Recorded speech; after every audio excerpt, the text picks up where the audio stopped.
When I was still a first-year college student, I really don't like to mingle. And maybe they will let me stop. Chickens, o niya sa mo chickens ha. Siyempre, kung mangutana mo giunsan na mo pagkakita sa ilang mga account, igsuon di ay ko ni detect. Sa mukas manok oy.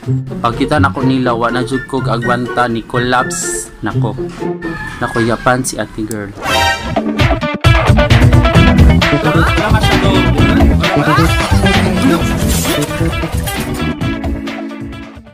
Hello guys, welcome back to my channel, and for today's video kay di na ta magdugay, yes na tay bagong video, but kani siya another confession video. So di na ta magdugay kay taas ni siya nga video, taas ni siya nga confession.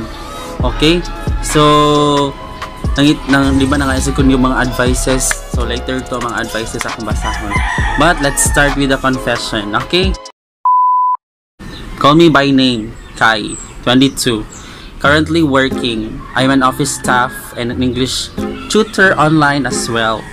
This confession is about my experiences before and how I overcome it. English makanisya, wait. Oh, so it's my fault now. When I was still a first-year college student, I really don't like to mingle with other classmates. Hardworking student? Siguro, haha. Yes, I need to be nanning because my parents want it. And maybe they will let me stop. Chickens, o niya sa mo chickens ha.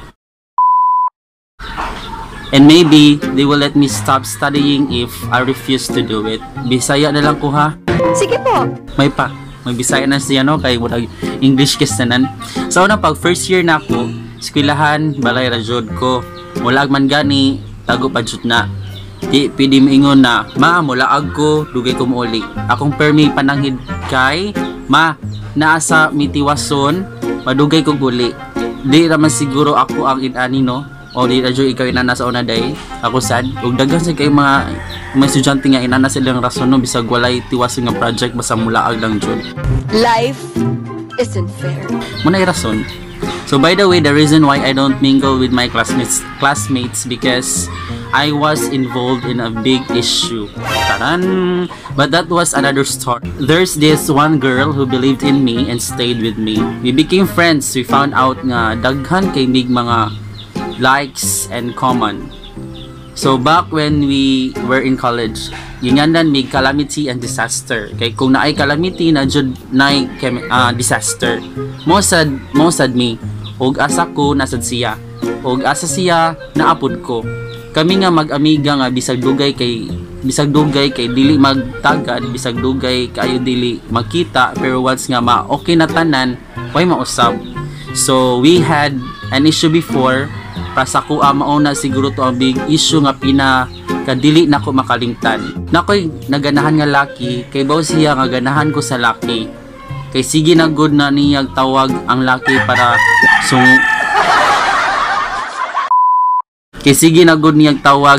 para sungugon ko. I made a dare. I-add na ko iyang crush. Siya po i-add akong crush. So, syempre, huwag mangutana mo giunsan na mo pagkakita sa ilang mga account, igsuon di ay ko ni detect. Sa mukas manok, oy. Igsuon di ay ko ni Detective Conan. Ako'y nakakita sa ilang mga account. So, mauto, i-add na ko iya ha.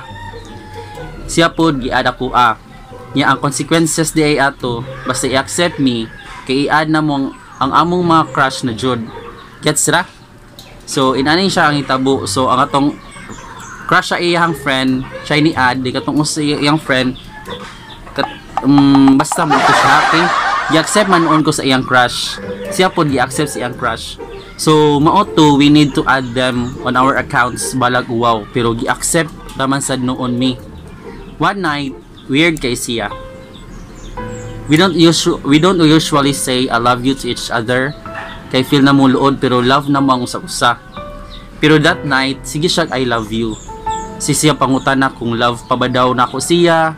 Nya nikalit dayon siya ingon nga na siya isulti nako pero ganahan siya nga nikita na lang na magbalik. Timing kay intrams man to. So di siya compulsory nga moadto jud. Siya sige ingon nga inikita na lang lagi daw namo niya isulti na siya gipang send nga pictures. Gisuwat niya ang convo nila sa lalaki. Gililit niya ang convo nila sa messenger kay basin daw ako mabasahan. Oo, makahilabot ko sa iyang phone. Pero I know my limitations man pod eh. I never read her messages. Not unless she told me to. Gallery og scroll sa FB ra jud ko. So nahuman na kong basa. Nangutana dayon siya og nasuko ba ko niya. Akong giingnan nga wala man kay crush naman po to nako ang laki. Wala masag ko'y mahimo o ganahan siya nimo. Kay base sa ilang convo, may something man ang laki niya. Crush ko to. Murag mo dyan ilang problema. Okay? Nya base pod sa iya mga reply, ganahan man pod siya sa laki. Tuana. Honestly, di ra jud ta ko malain nga nagchat-chat sila. Pero wa man gud siya nitug-an ako nga naa di ay sila something. I can smell patata. Excuse me. While ako, sige hapon ko niyag tukmod atong tawhana whenever magkita mi sa eskwelahan. Syempre, crush good nimo. Kiligon jud ka. Hahaha. Pero wako kay baw nga gikilig na sa day siya. Sugod ko ka-cold niya. Kaya syempre, di sa guganahan nga ma-confuse siya sa iyang dapat buhaton. Pero wako kay baw nga tungod sa akong gibuhat nga pagka-cold niya, na-confuse day siya ato. Nisamot akong kalain niya tungod sa iyang gibuhat. Our convo went like this. Siya, pili ko nimo ubanan dito do dapit sa gym sa school. Ako nga naman, siya, among ko ikakita. Ako, siya. Siya, nihilom pero klaro na kay iyang tubag nga maujud. Ako, di lang ko siya. Sige na, bisag imo lang kung tan-awon padung adto. Namugod mi sabot nga basta malate mi adto kay maoy mo bayad sa among lunch. Ako, ano man? Hadlok kaniya? Ibog na kaniya no? Siya, wala man. Nakisabot magud siya. Ako, ay, mao dieng these days mapalod na jud gano. Haha, okay ra na oy. O makakanaibog niya nganong mahadlok man ka malate adto or nganong mahadlok man ka nga dili nimo siya adtuon. Siya, wa ka tingog at first. Sige na ba, ihatod lang ko. Ako, sorry pero kung buhaton ko na, mura kog nagpunit og bato og gidukduk na ako sa kong ulo. Sabay lakaw kay nagpadong na ubang classmates. After sa among lunch kay niadto mi sa 7-Eleven na igipali akong classmates. Nya iya kong gipalitan og Magnum para daw magkasinsilyo iyang 1,000. Ya kay ba man pud siya nga ako tong paborito. Syempre, gidawat nako. Nag-story mi ato sa tinuod lang kay lako na kay ko. Pero thanks to Magnum napugngan ako akong luha. Pero pag ato niya sa iyang meeting place, pagkuyog naman lang siya sa akong usa classmate. Yawa, automatic nitulo akong luha. Haha, kaluod. Sakit-sakit ni. Broken hearted sa iyang crush. Nga pila ka days nibalik akong treatment niya. Wa na lang ko'y paki og magkasila or dili. Every time nga among classmates matapik tong lalaki, ako mismo mulikay kay awkward kaayo. Di lang para sa iya ha, para pud sa ako Pero syempre naay nausab. Kung sa una permisiya lang akong kuyog, karon bisag kinsa na lang akong kuyugan. Bisag kinsa na lang akong kastorya. Okay, fast forward. Nami project, 5 mi kabuok research paper.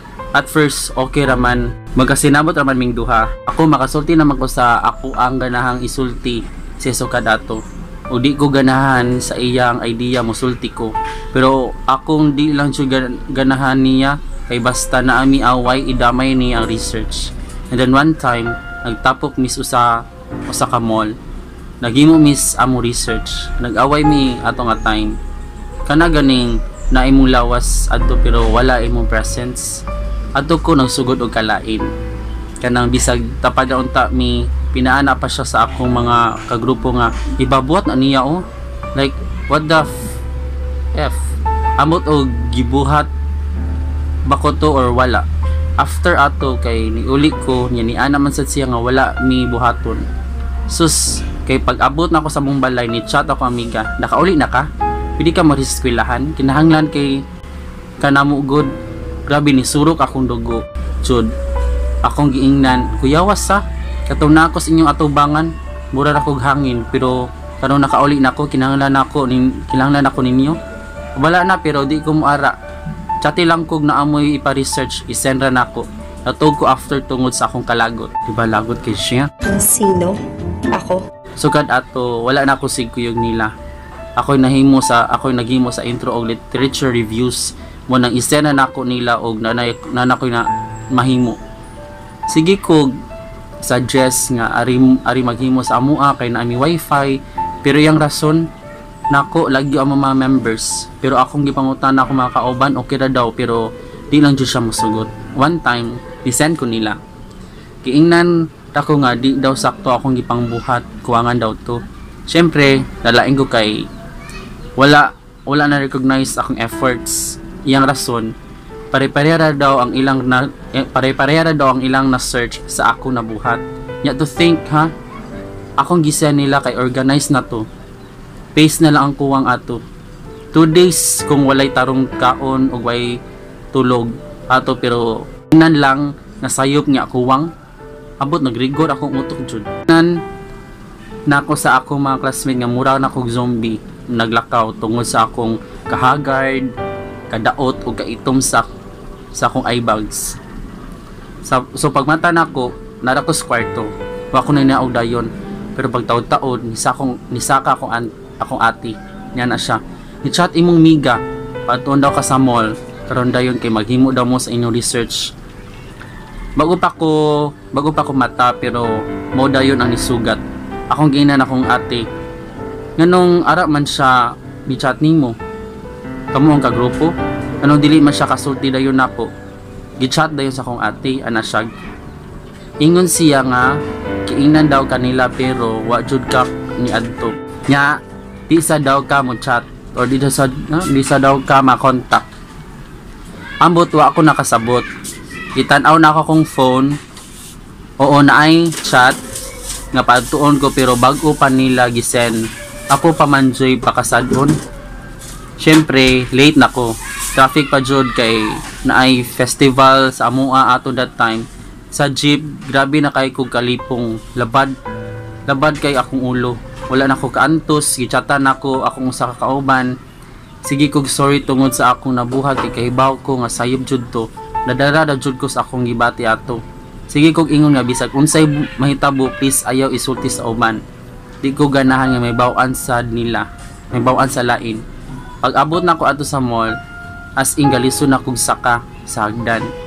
Kay nagduha-duha na akong pananaw. Pagkita nako nila wa na jud ko kaagwanta ni collapse nako. Nakuyapan si ate girl.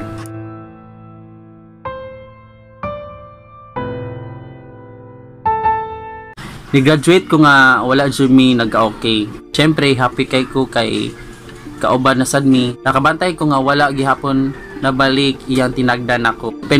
Open ko nimo nga na-depress ko pero kung sa imong tubag ay basing sunod ra ka ana kay uso na karon god.